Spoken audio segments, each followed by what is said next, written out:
নমস্কার বন্ধুরা, সবাই কেমন আছো? আশা করি সবাই ভালো আছো। আজকে আমি তোমাদের সামনে নিয়ে এসেছি বিরিয়ানি বানানোর রেসিপি। তো চলো বন্ধুরা, দেখা যাক কীভাবে বিরিয়ানিটা তৈরি করতে হয়।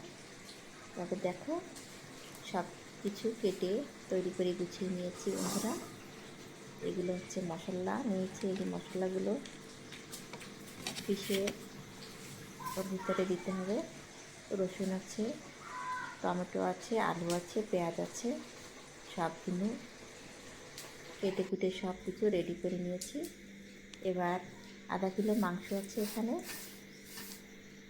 মাংসগুলো ধুয়ে রেডি করে নিয়েছি।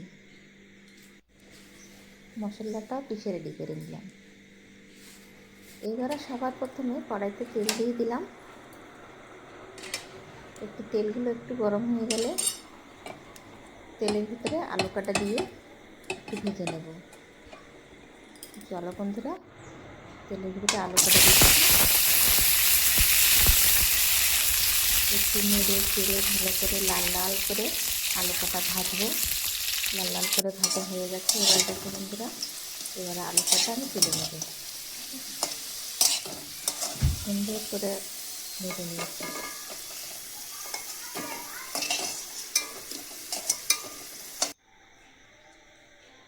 আবার একটু তেল দিয়ে নিলাম কড়াইতে। তারপরে পেঁয়াজগুলো দিয়ে দিলাম। পেঁয়াজগুলো একটু লাল লাল করে ভেজে নেব। লাল লাল করে ভেজে নিয়ে পেঁয়াজগুলো তুলে রেখে দেব।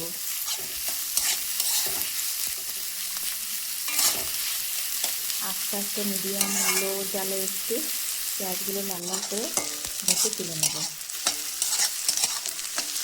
তবে দেখুন বন্ধুরা, পেঁয়াজগুলো কত সুন্দর একটু ব্রাউন ব্রাউন কালার হয়ে যাচ্ছে। সুন্দর কালার হয়েছে পেঁয়াজগুলো। এবার আমি পেঁয়াজগুলো তুলে নেব।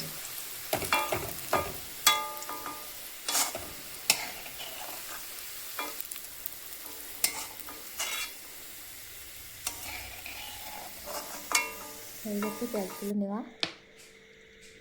আর একটুখানি তেল দিয়ে দেবো। তার ভিতরে একটু তেল ছিল, আর একটুখানি দিয়ে দেবো। তারপরে তেলগুলো গরম হয়ে গেলে একটা গোটা মশলা কয়েকটা দিয়ে দেবো তেলের ভিতরে। গোটা মশলাগুলো দিলে ভালো একটু সেন্ট আসে, আরও সুন্দর।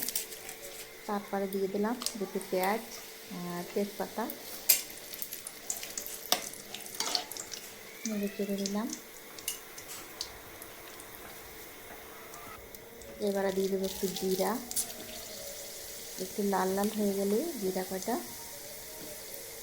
একটু নেড়ে চেড়ে নিচ্ছি। দেখো, আর ভাজা হয়ে গেছে। জিরা, তেজপাতা, গোটা মশলাগুলো হয়ে গেছে। এবার দিয়ে দিলাম ওর ভিতরে একটু একটা কাঁচা পেঁয়াজ কেটে দিয়ে দিলাম। পেঁয়াজগুলো একটু ব্রাউন ব্রাউন কালার যখন হয়ে যাবে, তখন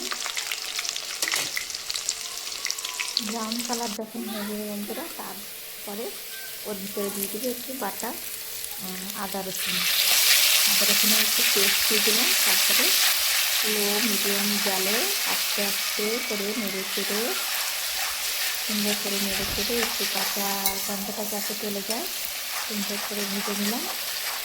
তারপরে তেলের ভিতরে দিয়ে দিলাম কটা আস্ত গোটা রসুন। যদি কয়েকটা ছেলে ওর ভিতরে দেওয়া হয় তাহলে খুব সুন্দর লাগে।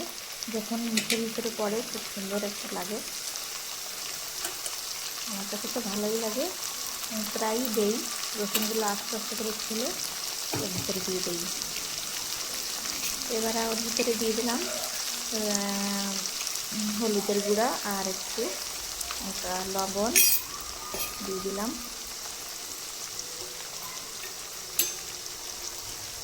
একটু কাঁচা লঙ্কা, শুকনো লঙ্কার গুঁড়িও দিয়ে দেবো ওর ভিতরে।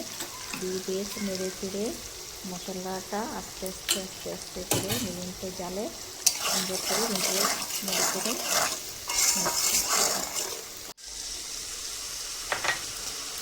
মশলা বাটাটুকু দিয়ে দিলাম ওর ভিতরে। তারপরে বেশ একটুখানি পরে মশলাটা হয়ে গেলে দিয়ে দিলাম ওর ভিতরে টমেটো কুচানোটা দিয়ে দিচ্ছি। টমেটো কুচানোটা ওর ভিতরে দিয়ে মিশিয়ে আস্তে করে জালে নিয়মিত জালে সুন্দর করে হচ্ছে, লো মিডিয়ামে লো আছে ধীরে ধীরে। তারপরে বন্ধুরা এর ভিতরে হয়ে যাওয়ার পরে দিয়ে দেবো মাংসটুকু, দিয়ে দেবো ওর ভিতরে। মাংসটুকু দিয়ে আস্তে আস্তে নেড়ে চেড়ে সুন্দর করে নেড়ে চেড়ে সব কিছু ভালোভাবে মিশিয়ে নিলাম। ভালো করে মিশিয়ে নিচ্ছি। এখন আস্তে আস্তে মাংসটা কষা হবে। তারপরে দিয়ে দিলাম আবার সেই ভাজা আলু কষা, একসঙ্গে মিশিয়ে নিয়ে এবার আস্তে আস্তে করে মাংস দিয়ে আর আলু দিয়ে ভাজে নিচ্ছি। এবার দেখুন এদিকে চাল কটা ধুয়ে নিচ্ছি, আলাদা একটা গন্ধে চাল কটা বেশ সুন্দর করে ধুয়ে নিচ্ছি। ধুয়ে নিয়ে আমি আলাদা একটা গ্যাসে বসিয়ে দেবো চাল কটা। ভাত কটা হয়তো একটু বাকি থাকছে, তারপরে নামিয়ে নেব। আর এইদিকে বন্ধুরা দেখুন এই মাংসটা আলাদা একটা আছে বসানো আছে, ধীরে ধীরে হচ্ছে, মাংসটা কিন্তু হচ্ছে। তো এইবার আমি মাংসের ভিতরে দিয়ে দেবো। দেখুন বন্ধুরা এই যে মশলা, এই যে কালার, পাতা কালার আর একটু হলুদ কালার, এটা আছে ভিনেগার মশলা, এই যে সেহানা মশলা, এগুলো এটাও দিয়ে দেবো প্যাকেটটার ভিতরে, বাজার থেকে নিয়ে এসেছি। বেশি দাম না, ওটা 10 টাকা প্যাকেট পাওয়া যায়। তারপরে মাংসটা নেড়ে চেড়ে নেবো। লাস্টে একদম যখন হয়ে যাবে, এই প্রায় হয়ে যাচ্ছে মাংস, যে আলুটাও সুন্দর সিদ্ধ হয়ে গেছে, আলুটাও প্রায় হয়ে গেছে, মাংসটা হয়ে গেছে মাংস।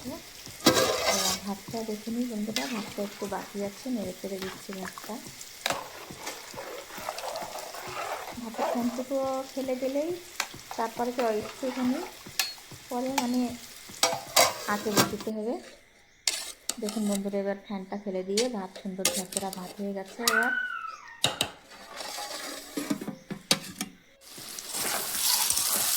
এইদিকে মাংসটা সুন্দর কষা হয়ে গেছে, এই সাইডে কমপ্লিট মাংসটা তৈরি হয়ে গেছে। এবার মাংসের ভিতরে ওর ভিতরে দিয়ে দেবো।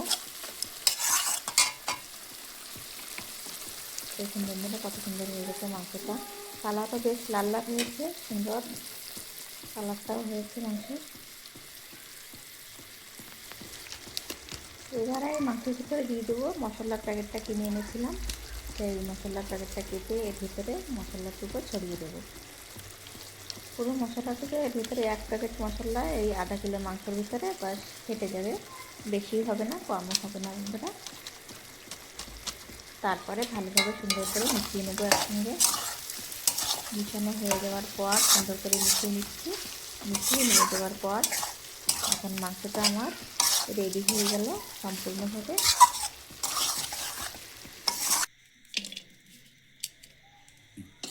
এবার বন্ধুরা দেখুন খালি গঞ্জের ভিতরে কটা ভাত আগে দিয়ে নেব। ভাত কটা খালি গঞ্জের তলায় বিছিয়ে নেব, বেশ কিছু কয়টা ভাত, মানে বেশ ভালো মতোই কয়টা ভাত বিছিয়ে নেব আগে। তারপরে সেই ভাতের পরে মশলা মানে মাংসটা হয়ে গেছে, সেই মাংসটা একটু একটু করে দিয়ে দিয়ে ভাতের উপরে ছড়িয়ে দেবো সব জায়গায়, ভালোভাবে আনা কানা আশেপাশে সব জায়গায়ই ভাত কটা ভাতের উপরে মানে বিরিয়ানিটা ভালোভাবে এখন সারা দিকে ছড়িয়ে দিচ্ছি। এইভাবে করে একের পরে এক দিতে হবে। এবার দিয়ে দিচ্ছি বন্ধুরা দেখুন এটা হচ্ছে কেন মাংসের উপরে কেওড়ার জল ছিটিয়ে দিয়েছি একটু, যাতে ভালো সুন্দর সেন্ট আসবে, তাই কেওড়ার জলটা দিলে আলাদাই একটা সেন্ট আসে। তারপরে উপরে আর এক পরত দিয়ে দিলাম ভাত, আবার এক পরত করে প্লেন করে ভাত দিয়ে দিচ্ছি উপরে। এর উপরে আবার মাংস দেব, মাংস দিয়ে আবার সুন্দর করে বিছিয়ে দেবো, ওর উপরে আবার ভাত দেবো। এইভাবে করে 2-3 বার মাংস ভাত করে দিয়ে বিছিয়ে দেবো। দেওয়ার পরে একেবারে উপরে আর কটা ভাত দিয়ে দেব। দেখুন বন্ধুরা এইভাবে করে বিরিয়ানিটা করা হয়। আমরা তো এইভাবেই বিরিয়ানিটা করি বন্ধুরা। ভালো ভালো লাগে, খুব খেতে খুব সুন্দরই লাগে, দেখতেও ভালো লাগে। দেখুন সবাই, এবার ভাত কমপ্লিট হয়ে গেছে, মাংস ভাত দিয়ে সব কিছু রেডি হয়ে গেছে।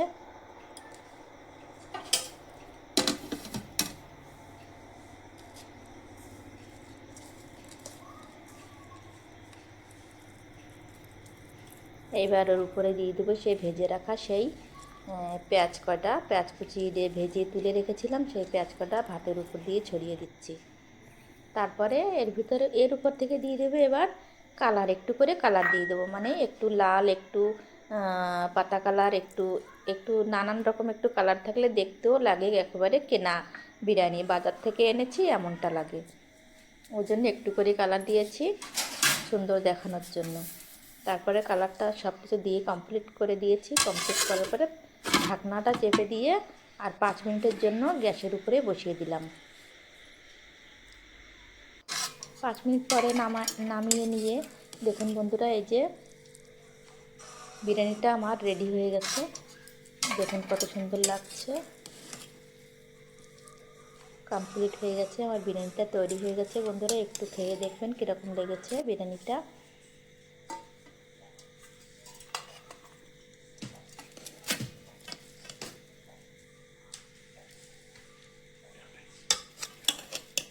একটু কালারগুলো হলে বাচ্চারাও খেতে ভালোবাসে, আমার এই কালারটা দাও, আমার এই কালারটা দাও, একটু ভাতের উপরে একটু ছড়িয়ে দিলেও ভাত বেশ সুন্দর লাগে, বাচ্চারাও খেতে ভালোবাসে।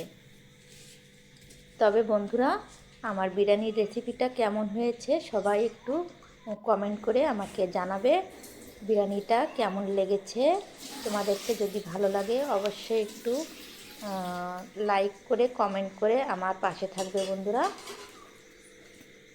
আজকের মতো বিদায় নিলাম বন্ধুরা, টাটা।